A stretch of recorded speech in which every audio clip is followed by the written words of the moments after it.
seja mais uma vez muito bem-vindo ao nosso quarto episódio do Descafeinados, onde você sabe, te convidamos para uma xícara de fé com uma pitada de inconformidade. Que bom que você pode estar com a gente. Lembrando você que acompanha a gente pelo YouTube, você pode ter esse mesmo conteúdo em áudio pelas plataformas de podcast, e você que está apenas nos ouvindo aí no metrô, no carro, em qualquer lugar, você pode também ver nosso rostinho lindo e maravilhoso no YouTube, sempre pelos canais Descafeinados. Seja muito bem-vindo.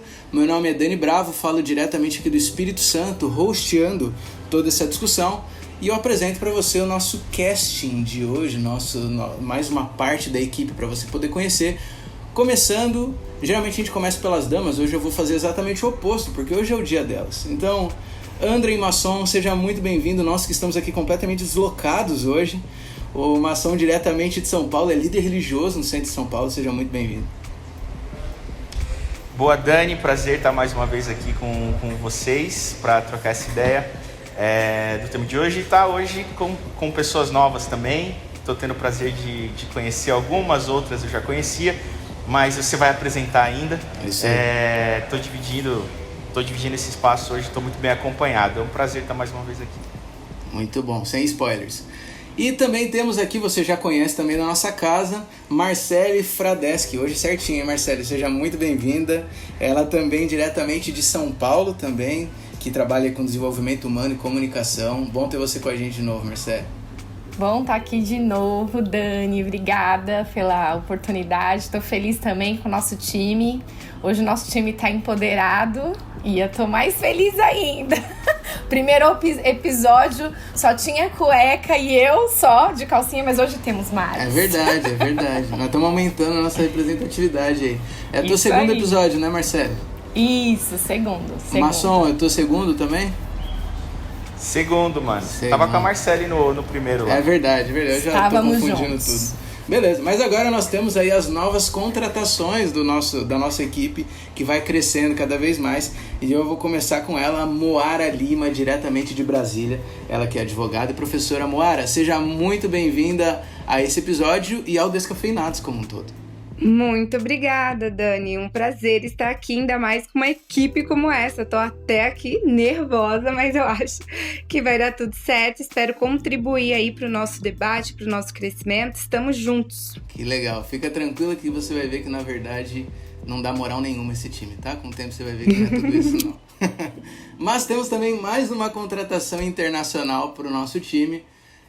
Eu vou arriscar aqui, não, primeiro deixa eu apresentar o nome. Ela é Jaque Erodek, ela que é consultora de comunicação diretamente da Suíça. E Jaque, antes de você falar, eu sempre arrisco falar no idioma local, então eu tô treinando, vamos ver se eu vou acertar, até porque tem dois aí, então eu vou chutar um aqui, tá? Bonjour, Jaque, ça va bien? Bonjour, esse é o que eu sei, gente. Vou falar pra vocês, eu ainda travo muito. Porque aqui são 4 línguas oficiais, então a gente nunca sabe. Na região que eu moro é francês, mas é isso aí, gente. Bonjour. Então acertei no francês, que bom. Jaque, onde você mora exatamente? Eu moro em Genebra. Genebra, muito bom. Você vê, num tempo de pandemia, a gente aqui vendo esse sofrimento de uma pessoa que mora em Genebra, na Suíça, a gente tem que lamentar essa situação terrível, né? Realmente o nosso podcast está aberto para pessoas em sofrimento, como a Jaque morando em Genebra. Muito bom. Muito. Time devidamente apresentado, nós vamos então para a nossa discussão de hoje. E você sabe que a gente sempre busca falar aqui sobre elementos diversos da fé, do dia a dia, da espiritualidade, te convidando a pensar sobre esse tema.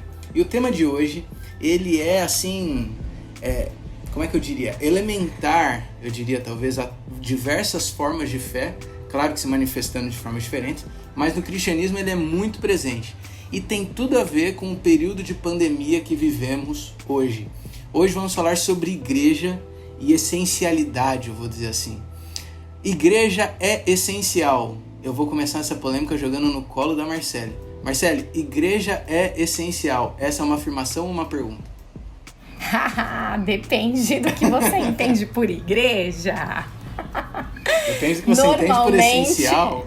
E também Eu vou começar então falando sobre igreja, né?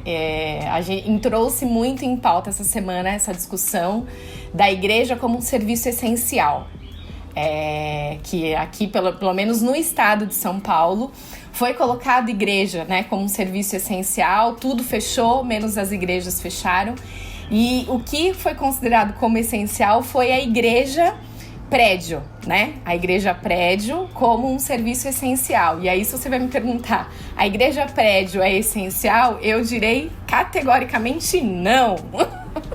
Não é essencial. A gente vai debater ainda, eu quero argumentos, eu quero profundidade. Calma, você tá entregando muito mão beijada a tua opinião, já tem que valorizar. É porque eu já vou explicar, né? Porque o prédio nada mais é do que um local onde a igreja se reúne. A igreja são as pessoas, né? Então, o que eu acho que há uma confusão muito grande no entendimento do que é igreja.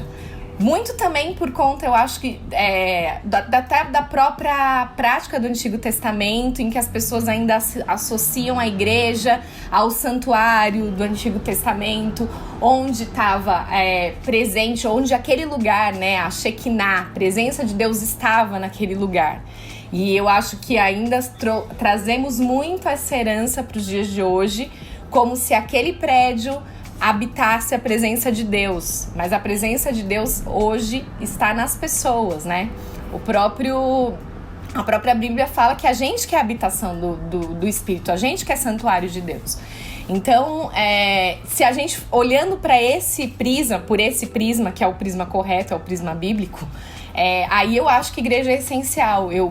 E aí não necessariamente a reunião dessas pessoas, mas hoje a gente tem métodos diferentes de nos reunir. Por exemplo, estamos reunidos aqui. Aqui está uma igreja. Estamos reunidos em torno do mesmo propósito, e eu acho que esse contato, seja via WhatsApp, seja via um Zoom, seja via uma ligação, isso é muito importante, porque a gente se sente muito desamparado, né? Nesse momento de pandemia, eu andei conversando com muitas pessoas, muita gente solitária, muita gente se sentindo sozinha, muita gente se sentindo, inclusive, distante de Deus por estar distante das relações. E eu acho que a gente tem que buscar todos esses meios, a tecnologia, para que a gente aproxime as relações, porque as relações também manifestam pra gente quem Deus é. Elas revelam pra gente quem Deus é. Então, a minha contribuição, para não ficar falando tanto e dar oportunidade para os outros também, eu penso que nessa questão de igreja, se a gente for olhar para a questão pessoas, eu acredito que igreja é essencial, não necessariamente a reunião física dessas pessoas. Mas se a gente for olhar para um prédio, de fato, não é essencial, porque aquele prédio simplesmente ele é uma ferramenta para que a igreja de Deus esteja mais próxima. Ele não é o fim. E as pessoas estão apegadas ao prédio, aos rituais que acontecem ali dentro daquele prédio. Por isso que gera tanta polêmica, né? E tanta sacralização de um lugar e das coisas que acontecem naquele lugar. E as pessoas que são santas deixam de ser. A gente tripudia em cima das pessoas por conta da sacralização de um espaço e das coisas que acontecem nele. Fica tranquilo que tem só mais 3 pra falar, você pode falar à vontade que vai dar tempo. Nossa, falou O que você pensa aí, Moara? Eu acho que é isso, eu acho que essencial é ser igreja. Então, essa é uma discussão mais profunda, o que é ser igreja, né?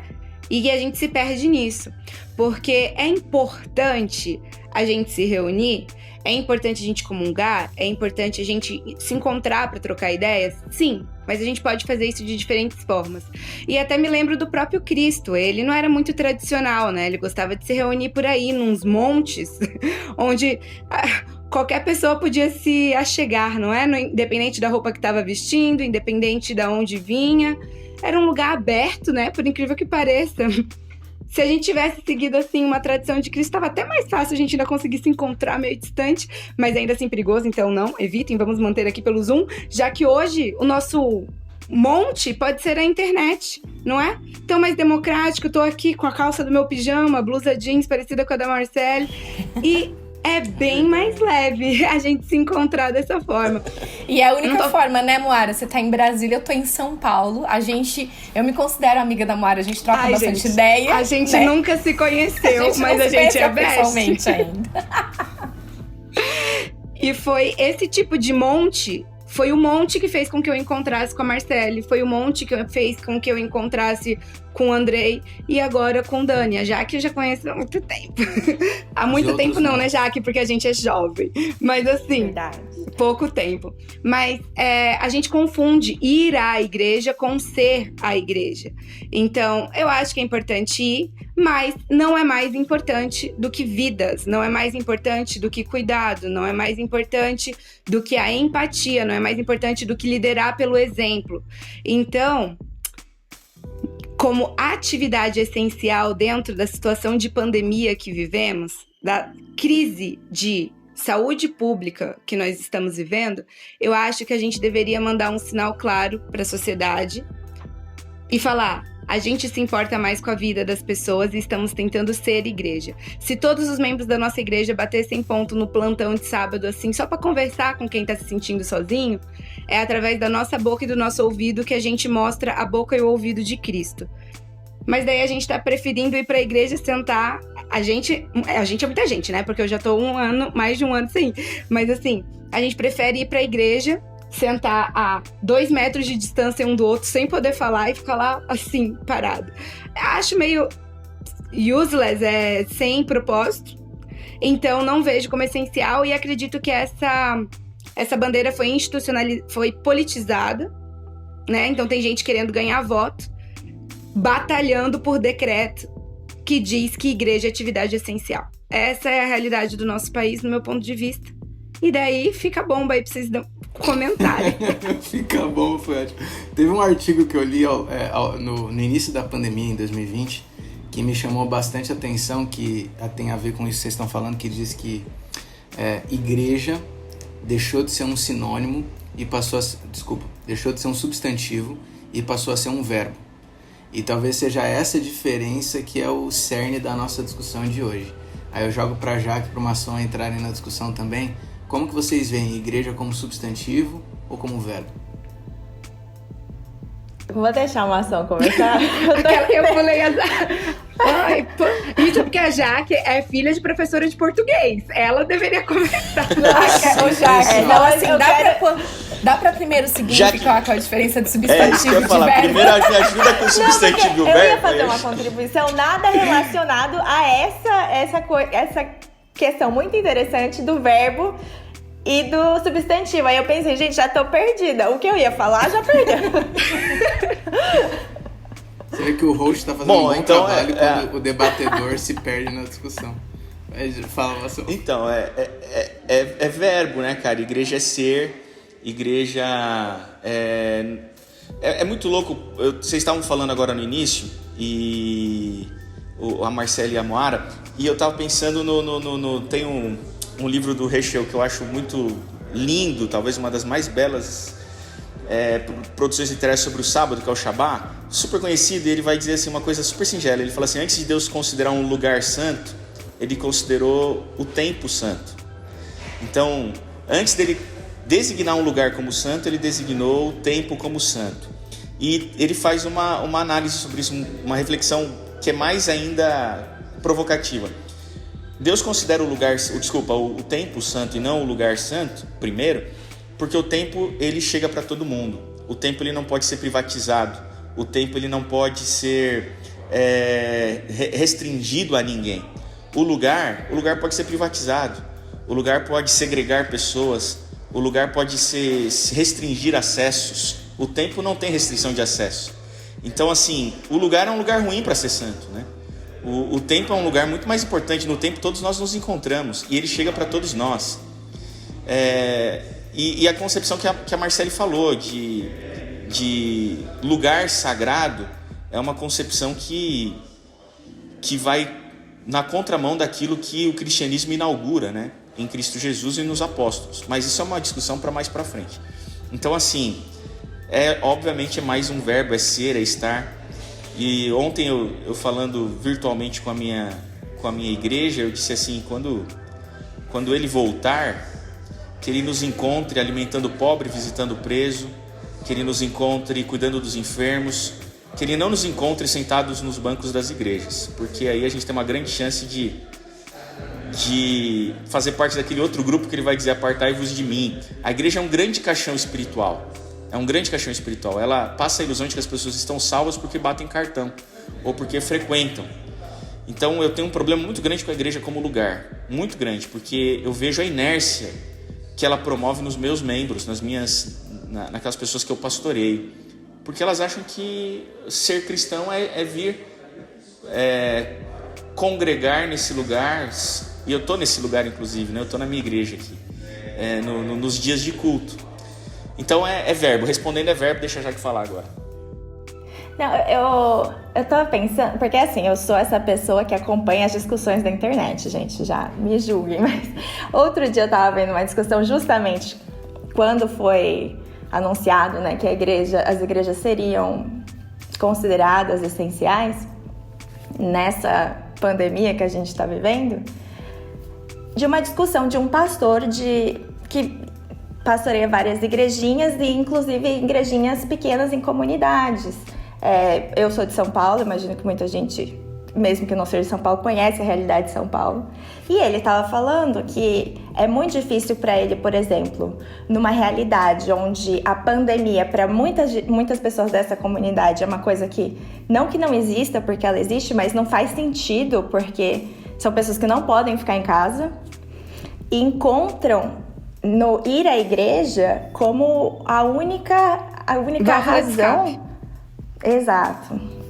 E aí a questão é, por que a gente criou como comunidade? Por que a gente cria essa visão de que isso é o importante? Eu fico pensando na questão do prédio, quem sabe o prédio, a igreja em si, poderia nessa pandemia ser essencial se estivesse funcionando, quem sabe, não para ter gente lá cantando, mas para arrecadar alimento, para dar para quem precisa, quem perdeu o emprego. A gente poderia estar sendo realmente essencial nesse sentido. E eu acho que assim, sim, pode ser essencial, mas depende do que a gente está fazendo. Depende da finalidade, né? Qual é o propósito? Ela é essencial porque eu tenho necessidade de estar naquele prédio cultuando a Deus, porque é ali que Deus habita, porque isso está na mentalidade religiosa, né? Deus habita nesse lugar, então é ali que eu cultuo a Deus, e aí, desculpa, infelizmente é nesse sentido que foi colocado a igreja como um serviço essencial, né? Exato. Então assim, eu só posso cultuar a Deus nesse espaço, e aí é essencial eu estar ali, né, aglomerando, enfim, quando na realidade é o que a Jaque falou. Poderia ser essencial porque, poxa, aquele espaço ele pode servir pessoas, ele pode ser um lugar para quem não tem onde dormir, ele pode ser um lugar de arrecadação de alimentos, ele pode ser um espaço de atendimento psicológico para quem não tem condição de ser atendido de outra maneira. Se a gente olhasse para a estrutura, né, para o prédio, como um local de serviço e não de ser servido, não de ir lá para receber um alimento espiritual porque eu estou necessitando. Se eu olhasse para aquela estrutura como, cara, o que a gente pode fazer aqui que vai fazer diferença nesse bairro, nessa comunidade, que vai atender as pessoas, que vai minimizar os efeitos da pandemia e todas as consequências que ela está trazendo para a nossa vida. Sabe, o que eu pensei agora é que a gente dá muitas desculpas nesse momento de pandemia. Fala assim, mas a gente nunca tinha vivido isso. E daí agora que a gente está encontrando as respostas. Mas sério, tudo isso é uma questão de adoração. A gente não entende o que é adorar a Deus. E essa pergunta é muito velha. A samaritana fez para Jesus. Onde que a gente deve adorar? É lá no templo, é aqui no monte. E ele falou, sério, você não sabe nem o que você adora. Vai chegar o tempo em que os verdadeiros adoradores vão adorar em espírito e em verdade. E daí, quando ele vai falar mais pra frente, quem que ele vai reconhecer como verdadeiro adorador é quem deu de comer, deu de vestir, visitou nas prisões. Atendeu a necessidade, né? Daqueles que tinham necessidade. A necessidade de quem tinha necessidade. Então, Hoje, a gente tem necessidade de preservar a vida, né, das pessoas. Realmente, seria lindo se as nossas igrejas estivessem servindo para os moradores de rua que estão totalmente mais desamparados ainda nessa pandemia, se as nossas escolas que estão fechadas estivessem abrindo os seus vestiários para as pessoas tomarem banho e medidas de higiene pessoal e etc. Bom, a gente poderia estar sendo relevante, verdadeiros adoradores. E talvez, não é? Passaram alguns 1000 anos e a gente ainda está circulando na mesma pergunta do poço, né? É isso. Lindo cenário, Andrei. Não, o Andrei, pra quem tá vendo no YouTube, tá vendo que ele tá fazendo um passeio enquanto a gente tá gravando. Tô fazendo um passeio porque... caminhando pra lá e pra cá. Tô procurando um lugar que esteja melhor. Tá menos eco agora? Tá então melhor, agora tá vai melhor. melhorar meu áudio. Tá melhor. Deixa eu fazer um contraponto aqui, só pra a gente continuar raciocinando. Tem um livro que é um clássico da sociologia da religião, um cara chamado Mircea Eliade. O nome do livro é O Sagrado e o Profano. E ele analisa, então, os elementos que constituem a experiência do sagrado de um crente, de um religioso, enfim. E aí, um dos principais argumentos que ele coloca no livro dele é que essa busca pelo sagrado, ela é natural, é inerente ao ser humano. É o que ele chama do homus religioso, com perdão da pronúncia aqui. Então ele coloca essa proposta de que a busca pela religião, pelos símbolos sagrados, seja qual for a fé, é algo natural do ser humano, por isso que sempre é um tema que está em voga. E entre os elementos que ele aponta como símbolos desse sagrado, então ele coloca o líder religioso, ele coloca os totens, né, que são elementos que carregam essa sacracidade, mas ele coloca também o lugar como ponto do sagrado. Tá até recobrando um pouquinho do que o maçom falou no início, do tempo e do lugar. Então ele coloca como, até um trecho que me chamou muita atenção no livro, é que ele coloca que a igreja, com o passar do tempo, os templos de todas as religiões, se tornaram lugares que demarcam o sagrado para o religioso, seja qual for a religião. Então ele coloca, por exemplo, que o religioso considera aquele espaço como se fosse uma fronteira do sagrado com o profano. Quando ele entra na igreja, no templo, ele entrou num ambiente do tira as suas sandálias porque esse lugar é santo, e quando ele sai, ali ele rompeu a barreira para algo profano agora. Profano no sentido do secular, como a gente diz hoje, né? Ou do mundo, como diz a linguagem mais igrejeira. Quando ele sai, ele tá lá no mundo, né? Lá dentro ele está protegido do mundo. Então a minha pergunta a partir disso é: qual é a importância, então, já que pelo que eu entendi todo mundo está congruindo para uma ideia de que a igreja é o ser e não tanto o lugar, qual a importância do lugar na experiência religiosa? Existe algum papel de fato ou não tem nada a ver? Porque a proposta do Eliade é que é uma busca natural do ser humano, ou é viagem, isso. Qual que é o papel do lugar, então, nessa experiência religiosa? Então eu vou falar alguma coisa sobre isso, do que eu penso. Eu acho o lugar essencial numa função, não como sagrado, mas como o lugar de comunhão, o lugar de confraternização, o lugar de celebração, né? De celebração, o lugar de convívio com o diferente, o lugar de aceitação, o lugar que promove tolerância. Então o encontro é necessário, a reunião das pessoas, especialmente o cristianismo é a religião do amor. E o Paul Tillich vai dizer que o amor é o elemento que reúne separados, ou melhor, reúne os mais distintamente separados. Então, eu preciso, quando exerço o cristianismo, eu preciso de um espaço de reunião. E a igreja cristã é esse espaço de reunião. Como a Moara falou, esse lugar não precisa ser o templo. Na realidade, nem devia ser o templo. A gente vê o evangelho dando muito pouca atenção para o templo. E mesmo para a sinagoga. A gente vê Jesus indo na sinagoga, ele ia todos os sábados. Mas a narrativa do evangelho não acontece lá. O evangelho acontece na rua. O evangelho, o cristianismo não é eclesiocêntrico, ou seja, a sua centralidade não está na igreja. O evangelho é cristocêntrico, a centralidade está em Cristo, e onde Cristo está, ali é a igreja. E é muito louco ver que Jesus curtia muito mais estar na mesa, comendo e bebendo com a galera, e ali era a igreja, do que no rolê do templo ali. Então, eu me sinto muito mais igreja quando eu recebo uma galera em casa e eu não estou podendo receber, e eu como e bebo com elas, eu compartilho o pão. E a gente vai ver que os encontros, Dani, porque você fez a pergunta, eu estou mencionando, os encontros do período da igreja primitiva eram considerados festas de fraternidade. O encontro religioso, o ajuntamento religioso era uma festa de fraternidade. E tudo aquilo que uma festa de fraternidade pode significar.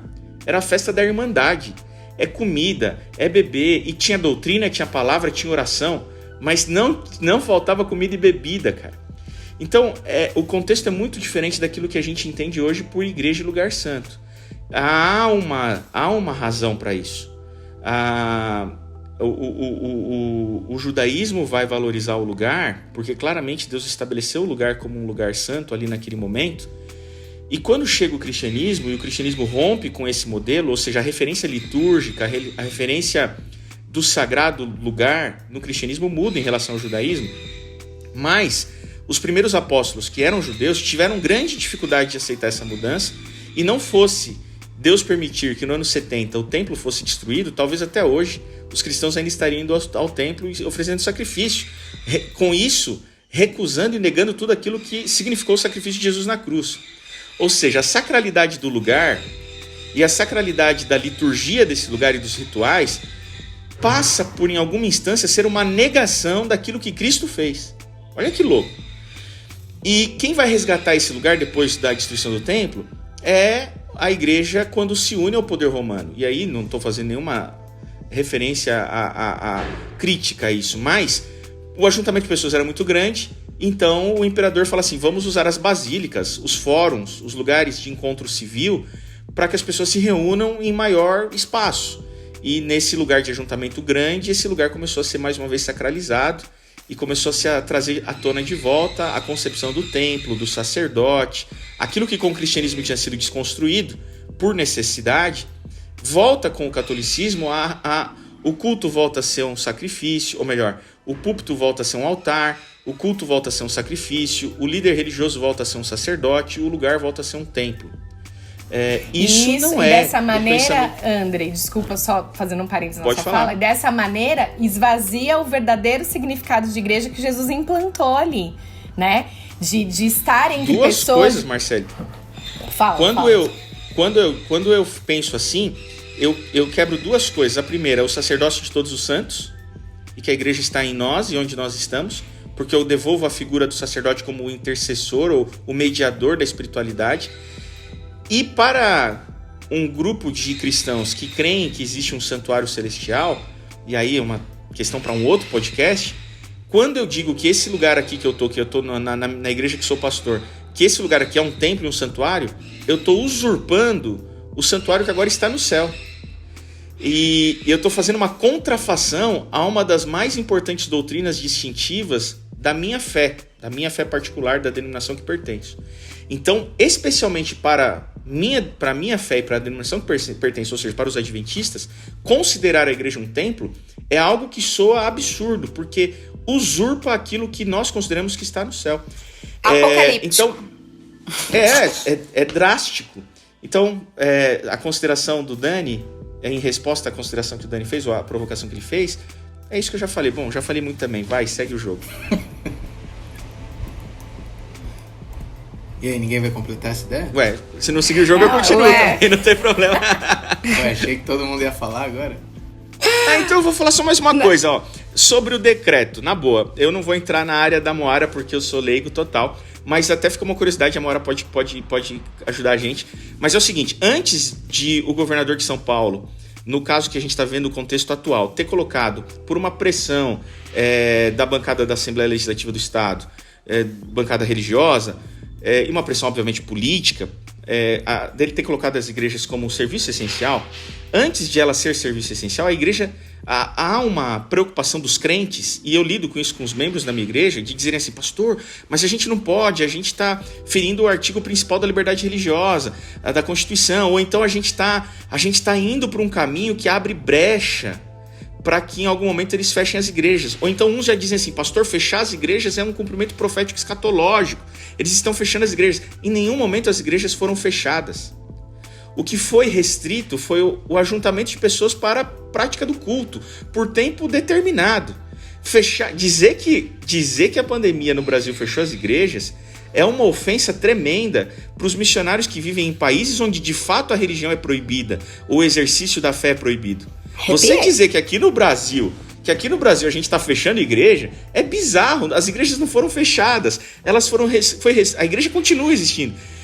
Foi restrito a aglomeração no momento de culto. O funcionamento do culto enquanto ajuntamento de pessoas ali, né? Enquanto ajuntamento de pessoas, por uma razão que eu acho que é mais do que óbvia, que é o risco à vida humana, que é a dádiva maior de Deus. Todas as vezes no Evangelho em que uma regra religiosa fere a dignidade humana ou se contrapõe à humanidade, Jesus disse que aquela regra era nefasta. Ele vai dizer isso em relação ao sábado. Ou seja, a vida humana está acima de qualquer regra religiosa. Ele disse sobre o sábado isso, quando ele foi curar, e aí foram questionar ele disse assim, gente, não foi o homem que foi feito por causa do sábado, o sábado é que foi feito por causa do homem. No episódio do samaritano, os religiosos passam de largo porque eles iam para o ritual e eles não podiam ter tocado em sangue antes de ir para o ritual. Né? Se contaminar. E Jesus, na história de Jesus, ele está dizendo assim, gente, o rito religioso, a regra religiosa, nesse caso, se opôs à vida humana, feriu a dignidade humana, ou seja, ela é nefasta, essa regra religiosa, quando fere a dignidade humana. Então, quando eu quero impor a igreja como algo maior do que a exposição ao risco de vidas humanas, é uma intenção nefasta. E eu digo mais, a minha igreja está fechada há 1 ano, o que eu falo para eles isso aqui é o maior testemunho que a gente está dando para os circunstantes a nós. A gente está mostrando para eles que o nosso interesse aqui não é comercial. Os comerciantes aqui, com justa razão, estão criticando o fechamento dos comércios, porque eles vivem daquilo. Eu estou dizendo justa razão no sentido de que é a maneira como eles sobrevivem, eles precisam daquele recurso, e é uma discussão outra, política. Mas aqui, quando eu fecho a porta, eu estou dizendo assim, o meu interesse não é financeiro, econômico como igreja. O meu interesse é no bem-estar social, inclusive. Eu estou aqui para fechar as portas em respeito à vida do meu vizinho, em respeito à vida dos membros da minha igreja. E quem sabe essa pandemia... essa pandemia, Jaque, não é uma oportunidade que Deus está dando pra gente sair da zona de conforto do banco da igreja e ser igreja de verdade, que faz tempo que a gente não é. Fala, Jaque. Atender as demandas da própria comunidade, né? Depois eu vou até dar um exemplo disso. Desculpa, fala, Jaque. Não, eu só ia acrescentar que nessa lógica do templo, do ser sagrado, se a gente pensa, só vê o templo, o lugar como sagrado e não vê a vida, se a gente pensa que o templo, o corpo é o templo do Espírito Santo, é sagrado. A gente tem que proteger o nosso corpo e o corpo dos nossos colegas, que é o que guarda a nossa vida, né? É onde a gente habita, no caso. É sagrado. Por que a gente considera um prédio muito mais sagrado do que aquele corpo daquela pessoa que é o templo do Espírito Santo? Né? Agora, se for outras discussões sobre corpo e vida, daí o crente quer defender a vida de uma forma que, pelo amor de Deus, não é? Então, assim, é uma hipocrisia, isso que é, uma baita de uma hipocrisia. Fico indignada Jesus era o maior professor de direito do universo. Queria que meus alunos estivessem escutando esse podcast. Vou mandar para eles. Gente, o que ele faz é conflito de norma fundamental. Conflito de norma é importante. Ele faz a mesma coisa que o STF faz, Jesus faz. Fala assim, nossa, ela estava em adultério. Eita, tem que apedrejar. Ah, não. Mas quem não tem pecado que atire a primeira pedra. Vamos fazer prevalecer a vida. Ixi, alguém triscou aqui em mim, saiu o poder. Ai, será que estou impuro? Porque ela estava com um fluxo de sangue. Nem ligou, tá nem aí. E o Andrei já deu outros exemplos. Ele faz prevalecer a vida, não só a vida física. Ele faz prevalecer a vida emocional, a vida moral. É vida em sua essência, vida em abundância. É essa vida que o cristianismo que o verbo que se fez carne, e a igreja é verbo, que o cristianismo deve fazer prevalecer. E quando a gente está falando aqui, dentro do nosso sistema, Estado Democrático de Direito, baseado na dignidade da pessoa humana, a gente também tem choque de direito fundamental. E vamos dar uma notícia para os crentes do Brasil. Prevalece a vida. E não é só no Brasil, é no mundo. Tem um caso muito paradigmático. Entrei na aula aqui, né? Um caso muito importante na Corte de Direitos Humanos da Europa, que julgou liberdade religiosa, porque é sobre isso que, né, alguns parlamentares, alguns políticos falam que eles estão garantindo o nosso direito de liberdade religiosa, o que eu não concordo, né, porque a nossa liberdade religiosa não está sendo restringida, meu ponto de vista. Mas teve dois casos, né, uma aeromoça que queria usar o crucifixo e a empresa não deixou ela usar o crucifixo porque não fazia parte do uniforme da empresa. Mas essa empresa deixava usar turbante, deixava usar véu. E uma enfermeira de UTI que queria usar o crucifixo e o hospital não deixava ela usar o crucifixo porque não poderia usar nenhum objeto que poderia colocar em risco a vida das pessoas. Como que a corte definiu esses dois casos que a gente fala que são paradigmas, né? Eles influenciaram todos os outros. No primeiro caso, que é no caso da aeromoça, o crucifixo ele era um exercício da liberdade religiosa dela, não afetava o visual do uniforme da empresa e a empresa também deixava que outras pessoas de outras religiões exercessem a sua liberdade religiosa a usar turbante e usar véu. Então estava direcionado a uma determinada religião aquela perseguição, tá vendo? Restringindo. Então eles deixaram a aeromoça usar o crucifixo. Já a enfermeira, ela não foi liberada para usar o crucifixo, porque ao usar o crucifixo dentro da UTI, ela poderia estar levando bactérias, levando outras coisas e colocando em risco a vida das pessoas. Então ela não pode. E não estava ferindo a liberdade religiosa dela naquele sentido, porque prevalece o coletivo, prevalece o direito à vida, certo? Então, assim, dois casos muito parecidos, muito idênticos. E daí eu gosto, tem exemplos com outras religiões, mas eu gosto do exemplo do cristianismo, que é como que dentro da nossa filosofia cristã, em algum momento a gente achou que teria que ir nas últimas instâncias da justiça para lutar para usar um crucifixo numa UTI. Parece coisa de seriado, sabe? Roteiro de The Handmaid's Tale. É estranho. E daí é quando a gente começa a confundir realmente o que é sagrado. E a Jaqueline, eu acho que foi num ponto, assim, essencial. A vida é sagrada. É aqui que tem o fôlego de vida. Tá dentro da gente. A gente quer... Não, eu quero usar um crucifixo na UTI. Cara, como que a gente foi parar nisso, gente? Eu fico assim... Onde a gente ainda vai parar? Essa é a minha pergunta. Deixa eu compartilhar uma leitura que eu estava fazendo da Bíblia esses dias, que a fala do maçom me lembrou disso, que ele mencionou que o judaísmo valorizava muito o local como um lugar de adoração por causa do templo, né? Se a gente dá uma lida no Antigo Testamento, a partir do livro de Êxodo, a gente percebe que Deus ele coloca esse lugar de adoração no santuário. Mas esse lugar de adoração, veja, é um lugar muito simples, é um lugar móvel, e com isso, esse elemento da mobilidade, da simplicidade, que é uma barraca, Deus habitava numa barraca, fazia parte da mensagem que Deus queria passar para o povo. Muitos anos depois, o reino se estabelece, e então Davi ele decide construir o templo. Todo mundo conhece a história, o Templo de Salomão, agora tão famoso e eternizado aí em São Paulo. Então o que a gente vê em 2 Samuel capítulo 7 e em 1 Crônicas capítulo 17, é que a gente vê justamente o momento onde Davi toma a decisão de construir o templo. E o que é mais curioso é que quando Davi toma a decisão, Deus a princípio não gosta. Isso é muito curioso. Porque, veja, Davi queria construir um palácio para si, e ele falou, peraí, como é que eu vou construir um palácio para mim sem construir um palácio para Deus? Deus mora numa barraca e eu vou morar num palácio? Não faz sentido. A lógica de Davi é muito lógica, é muito de alguém que percebe a grandeza de Deus. Só que quando ele fala, ele dá a ideia, se você dá uma lida com atenção, você vai ver que a princípio Deus não gostou da ideia. Deus gostou da filosofia de Davi, mas ele a princípio não gostou da ideia de ter um templo. Ele aprova por conta da filosofia de Davi, dá uma lida lá com calma. Ele aprova por causa da filosofia de Davi, o filho dele que construiria, mas a princípio ele vê como negativo. E por quê? Qual que é o argumento de Deus? Ele olha para Davi a princípio e fala, Davi... eu sempre morei em barraca, eu sempre morei em tenda, eu nunca pedi para ter um templo. Por que você está querendo construir um templo para mim? Então isso é muito curioso de Deus não querer isso. E depois quando a gente olha os elementos da contexto, a gente percebe que a prática do templo, isso não está escrito na Bíblia, eu estou só inferindo uma questão contextual, a prática do templo sempre foi algo muito presente no paganismo. Você vê que toda a prática pagã acompanhava a construção de um templo, para que a adoração fosse feita apenas e tão somente ali.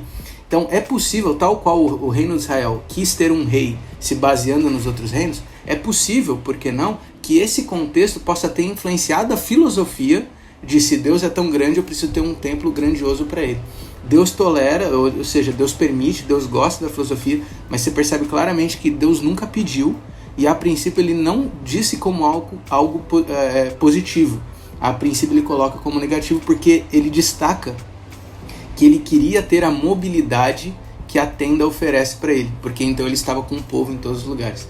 E aí o tempo passa e quando a gente recobra, como a Moara mencionou, a mulher do poço samaritano, onde Jesus fala, olha, vai haver um momento onde não vai mais ter templo nenhum, vocês vão adorar a Deus em tudo que é lugar. Quando a gente recobra Atos capítulo 2, onde a prática da igreja cristã inicial era a adoração, a reunião, eles iam ao templo ainda para adorar, é verdade, mas a adoração deles era desprendida de tudo isso. A gente percebe que, de fato, essa questão do templo, Deus não é tão preso nisso quanto parece hoje. E aí, mas chega um momento que a gente dá essa virada de chave. Então, falei demais aqui, mas a pergunta que eu coloco então para seguir a discussão é: em que momento o templo se tornou tão fundamental para nós, não tanto historicamente, mas em termos religiosos? Por que o templo se tornou tão fundamental para a nossa prática espiritual? Eu tenho a impressão, cultural, eu imagino que seja uma questão que vem da nossa cultura, mas eu tenho a impressão de que, eu acho muito interessante, na verdade, isso na Bíblia, se você for ver, Deus claramente, em momentos, e quando estamos falando de relacionados a templo, estamos falando de relacionados ao santuário, Deus pede os sacrifícios, ele pede que as coisas sejam de tal forma dentro desse contexto de santuário. Mas tem momentos da Bíblia que Deus fala, não quero isso. E aí você fica, como assim? Eu li na Bíblia aqui que ele pediu, depois eu li que ele não pediu, que ele não quer. E eu acho muito interessante isso de como Deus, ele na Bíblia, em toda na nossa vida, ele quer uma relação de que a gente tem um cérebro maravilhoso, tão capaz, que a gente realmente se empenhe para entender as coisas e não simplesmente fazer o que foi pedido. Então, não é que ele simplesmente não se agrada na época, né? Não se agradava dos sacrifícios, ele pediu, mas na verdade mudou de ideia. É o que está por trás daquilo. Porque com que coração você está me oferecendo essas coisas? Com que coração você tá vindo ao templo? Com que coração você tá vendo esse momento de adoração? Por que você está empenhado nesse momento de adoração? Por que você está participando da comissão da igreja? Qual é a sua motivação por trás disso? Qual que é a sua motivação de estar por trás de toda essa engrenagem do templo, né? Ou da igreja mesmo? E eu vejo que é uma questão cultural de nós gostarmos de receber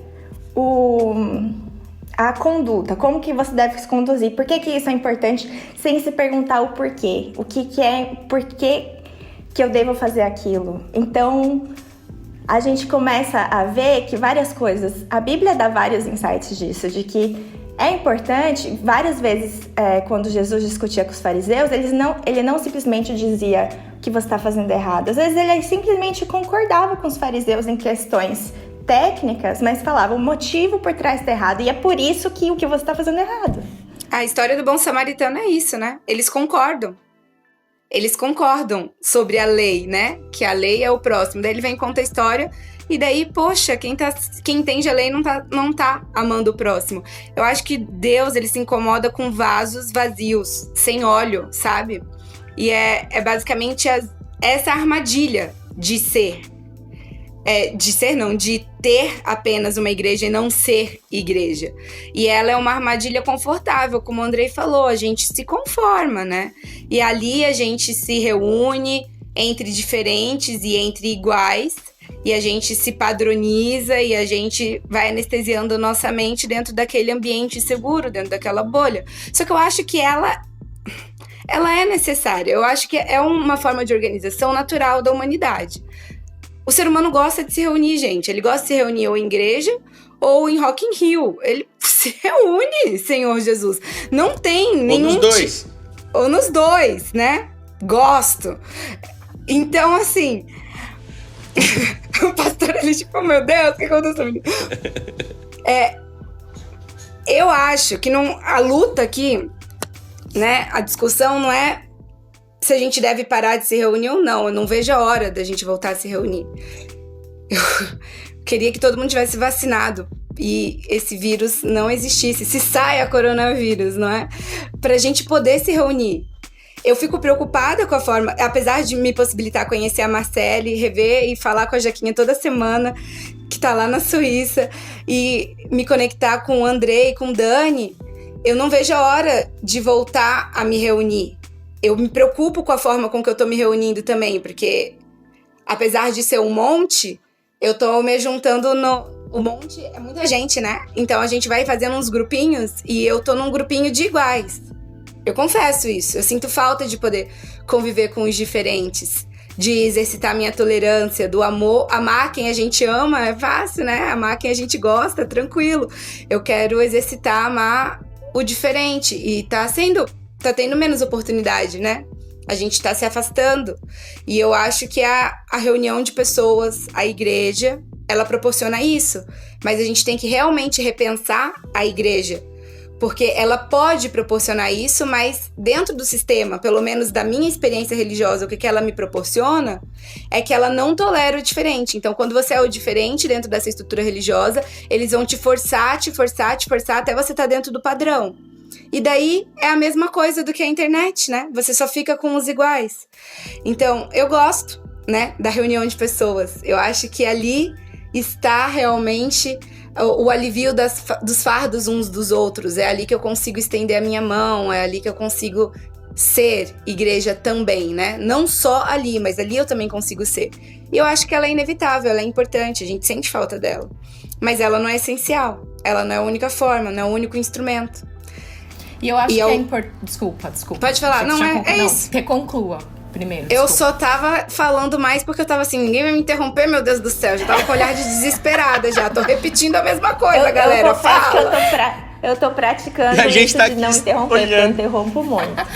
Eu queria só falar uma coisa que eu acho que talvez é importante a gente aproveitar o momento pra gente realinhar o propósito de igreja, né?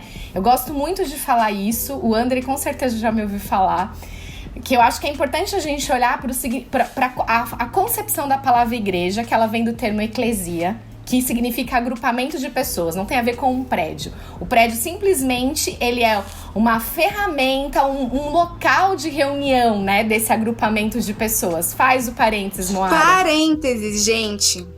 Gente, eu sou muito chata. Dani, a gente tá se conhecendo hoje. Com o Andrei já conversei pelo Instagram direct algumas vezes, falando, ai, que legal essa palavra aqui que você deu.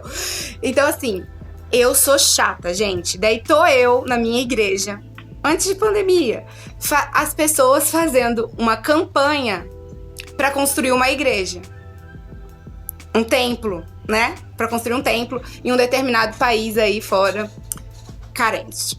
Daí, a pessoa que está lá na igreja pega e fala assim, gente, e eles não têm nenhuma igreja nesse país. Todas as igrejas são assim. E começou a mostrar foto. Gente, eu me arrepio de falar. Era um monte de gente reunida, feliz, cantando. E eu falei assim, ele não tá entendendo que tem um monte de igreja nesse país? Ele tá fazendo uma campanha para construir templo. Igreja já existe e talvez exista mais do que essa que a gente tá aqui para arrecadar dinheiro. Talvez essas igrejas elas estejam muito mais alinhadas ao propósito do que quando engessá-las dentro de um prédio. Aí talvez vá perder muito da característica. Mas voltando um pouquinho ao que eu tava falando do termo, que vem desse termo, né, eclesia, ela é formada por dois radicais gregos, ek e eclesia, e que significam chamados para fora. Ou seja, igreja é um agrupamento de pessoas chamadas para fora. E a gente vive de uma forma ritualística do que acontece dentro, né? Isso que é o mais importante. E aí, por que eu tô falando isso? Porque, assim, a minha igreja com a qual eu me reúno, que é a Cia da Vila, a gente já, desde a sua concepção, ela tem essa mentalidade de se sentir chamada para fora. E neste momento em que a gente foi privado de estar junto, nos reunindo ali, para dali servir, porque essa é a nossa prática de igreja semanal, é estar ali nos reunindo para nos abastecermos, para a gente ter um momento nosso de comunhão, para a gente se fortalecer, para servir a comunidade semanalmente e depois voltar e testemunhar do que a gente viveu e celebrar. A gente falou, e agora? Como que a gente vai ser igreja dessa maneira como a gente se propõe, conforme o nosso propósito? A gente começou a entender quais, mesmo não estando ali, quais eram as demandas do bairro. Percebemos que tinha o comércio todo parado ali. O que a gente fez? Fomos lá, conversamos com o comerciante, com os comerciantes e como igreja nos comprometemos a uma vez por semana a igreja comprar daquele comércio via Uber Eats, Rappi e assim por diante. E aquilo fez uma total diferença. Meu celular choveu de mensagens desses comerciantes agradecendo a essa igreja porque a gente aumentou o faturamento semanal deles, entendeu? Tinha comércios que não deram conta de atender a gente num dia determinado da semana. E assim, hoje às vezes eu vou lá de vez em quando e assim, eu entro lá, o cara quer me dar comida de graça por conta de um gesto simples, entende? Um gesto simples. O que foi? A igreja se reuniu e de vez eu pedi em outro lugar, nós vamos pedir daquele comércio específico. Isso fez toda a diferença. Ou seja, a igreja se reuniu em prol de um propósito. E aí a igreja fez sentido para aquelas pessoas que provavelmente não entrariam no nosso prédio estrutura, mas elas conhecem a nossa igreja. Então eu acho que a gente tem que aproveitar esses momentos para a gente ressignificar e olhar para além do nosso ritual. É gostosinho a gente louvar junto, é gostoso a gente receber uma mensagem bíblica, é muito importante. Só que, cara, a igreja é para muito além disso, E a gente não precisa se privar porque nós não estamos juntos, reunidos no prédio, de fazer e de seguir o propósito nosso como igreja. Qual que é o nosso propósito? O que a gente pode fazer enquanto comunidade? Vamos servir. Pessoal, nosso tempo eu conheci foi embora. Eu conheci a Marcele tirando gente da igreja, cara. Desde que eu conheço a Marcela, ela tira as pessoas da igreja. E leva pra ser igreja lá fora, cara. Isso é muito lindo. O ministério da Marcele é muito lindo. Legal. Amém. Quando você falou que era pra tirar, que a Marcele tira a gente da igreja, eu já ia falar, tá amarrado em nome de Jesus. Mas eu tô... brincadeira. Pessoal, a gente tá partindo já para o final, porque o nosso tempo tá indo embora. Eu queria, então, eu sei que as meninas separaram aí alguns textos bíblicos. Então, a gente já citou alguns no decorrer da discussão, mas se a gente puder ler uns 2 versos que complementam e amarram tudo aquilo que a gente discutiu ao longo do tempo. Jaque, você pode ler pra gente aí 1 ou 2 versos aí que amarram tudo que a gente conversou aqui? Vou ler o que está em Atos 2, versículos 44 a 47, que eu achei bem bacana, que a Marcele compartilhou, que diz assim: todos os que criam mantinham-se unidos e tinham tudo em comum. Vendendo suas propriedades e bens, distribuíam a cada um conforme a sua necessidade. Todos os dias continuavam a reunir-se no pátio do templo. Partiam o pão em suas casas e juntos participavam das refeições com alegria e sinceridade de coração, louvando a Deus e tendo a simpatia de todo o povo. E o Senhor lhes acrescentava todos os dias os que iam sendo salvos. Muito bom. Então dá justamente esse exemplo da igreja como comunidade, né? Eu acho que a tônica que fica... Eu gosto muito desse tema que a gente discutiu hoje. Até hoje eu acabei falando mais que o normal.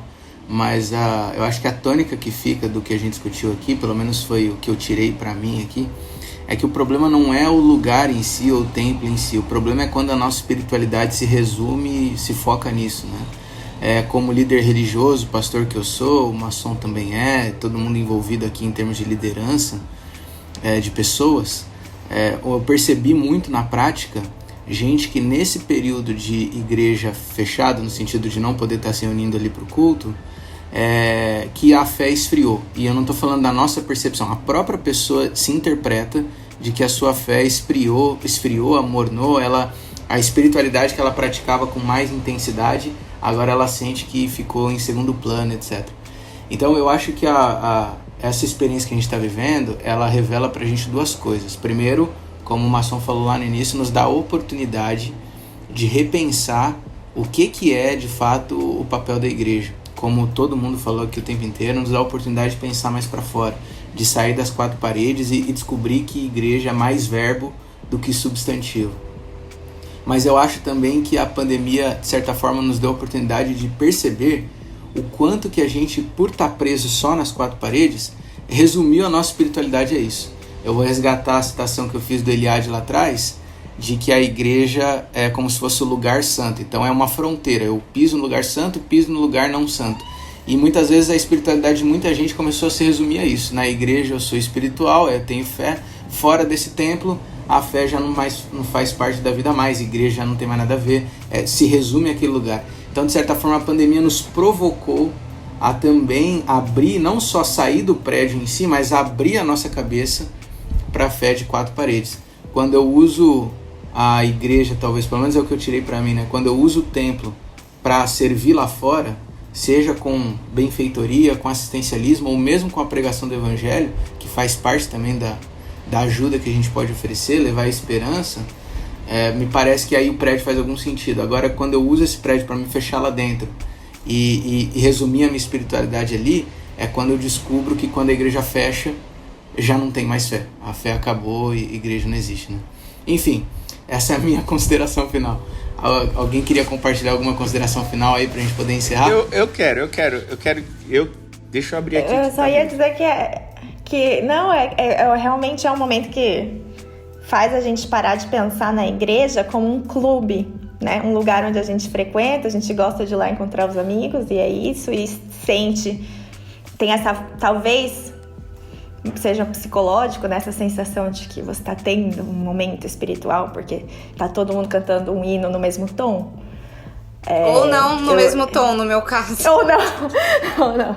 Mas eu lembro, eu nunca me esqueci da época que eu era missionária, de uma vez que eu encontrei com um outro missionário e a gente estava discutindo essas coisas, e ele falou assim, olha, a missão, que missionário, acredito, meu entendimento é que todo cristão é um missionário. A missão, quando tá começando, se reunindo, o pessoal se junta e fica empolgado para fazer projetos missionários, mas daí achou um lugar, o pessoal começa a brigar pelo tom do tapete que vai colocar. E a gente realmente perde o foco do porquê que a gente está se reunindo e o que é o ser igreja. Então, realmente, essa pandemia, ela está servindo desse exercício de colocar a gente, confrontar a gente com a gente mesmo. O que a gente está baseando a nossa espiritualidade. Essa fala da Jaque de missão, cara, as pessoas, Dani, quando você falou, é a minha consideração final, mas quando você falou sobre elas são e não são culpadas de não saberem, na realidade elas não sabem ou nunca foram ensinadas a serem igreja fora do templo, por questão cultural ou por herança católica ou por qualquer outra razão. O Eugene Peterson, que é um pastor americano falecido há pouco, ele disse nos livros dele que o crente consumidor é como qualquer outro consumidor, ele é facilmente atraído por embalagens e descontos. Então, o cara que é o cara o crente que a sua experiência de fé se resume ao lugar, ao templo, ele é um crente consumidor. Ele vai lá para assistir um programa, para ouvir um sermão e uma boa música. E ele acha que aquilo satisfez ele. Ele não está sendo igreja, ele está, arriscaria dizer que ele está com a vida espiritual dele em risco. Ele está com a condição espiritual dele em risco. Eu vou chegar para encerrar a parte de missão. O Dani foi pastor na comunidade Nova Semente aqui em São Paulo por longo tempo. E eu tive também o privilégio de ser pastor na comunidade Nova Semente por algum tempo. E assim que começou a pandemia, eu estava lá. E a nossa primeira decisão foi, vamos fechar e vamos oferecer o nosso espaço para a Prefeitura de São Paulo, para caso ela queira usar o nosso espaço como um hospital de campanha. Caiu meu foninho aqui, mas tudo bem, com um resolve. Durante a pandemia. Voltou. E ali fez sentido, o local ia estar fechado para alguns, a gente fechou a igreja para ser um hospital. Na realidade, quando a gente ofereceu para ser um hospital de campanha, talvez pela primeira vez a gente ia ser igreja de verdade ali naquele contexto, entendeu? Não precisou, a prefeitura não nos usou. E encerro com a parte de missão da Jaque. Já encerro, né? Ficou longuíssimo a parte final. Mas assim, há uma concepção missiológica que é a ideia da Missio Dei, que é a ideia de que a missão é de Deus. A igreja não tem uma missão, eu não tenho uma missão, vocês não têm uma missão, é Deus que tem a missão. E nós temos o privilégio de sermos coparticipantes, colaboradores da missão de Deus. E essa lógica, o Bosch vai dizer, que é um dos pais da missiologia, ele vai dizer que a igreja não tem uma missão, é a missão que tem uma igreja. E aí você começa a entender que a igreja é muito menos importante, a igreja como espaço físico, como instituição religiosa. Melhor fala. Pena que a gente trouxe ela agora só no final. A igreja como estabelecimento religioso, como instituição religiosa, ela é muito pequena e tem muito pouca importância diante da missão. A igreja como instituição religiosa é só uma das ferramentas de Deus no cumprimento da sua missão. A partir do momento que não existir mais instituição religiosa, a missão de Deus continua existindo. E se você estiver preso apenas à instituição, o seu vínculo for apenas à instituição, talvez o seu cristianismo acabe ali, quando a instituição acabar. Mas quando você entende a missão e pertence à missão de Deus, aí então você pertence ao corpo de Cristo, que é a outra concepção de igreja. Há uma concepção dicotômica de igreja. Instituição religiosa é uma coisa, corpo de Cristo é outro. E o grande desafio dos membros, e especialmente daqueles que são pastores, o meu grande desafio é pastorear o corpo de Cristo e não a instituição religiosa. Me vincular ao corpo de Cristo e não à instituição religiosa. E eu posso garantir no final desse podcast que é uma tensão absurda ser pastor, querendo ser pastor do corpo de Cristo, sendo vinculado à instituição religiosa. É uma tensão absurda que briga com os próprios valores e com a própria vocação ministerial e de chamado de Deus.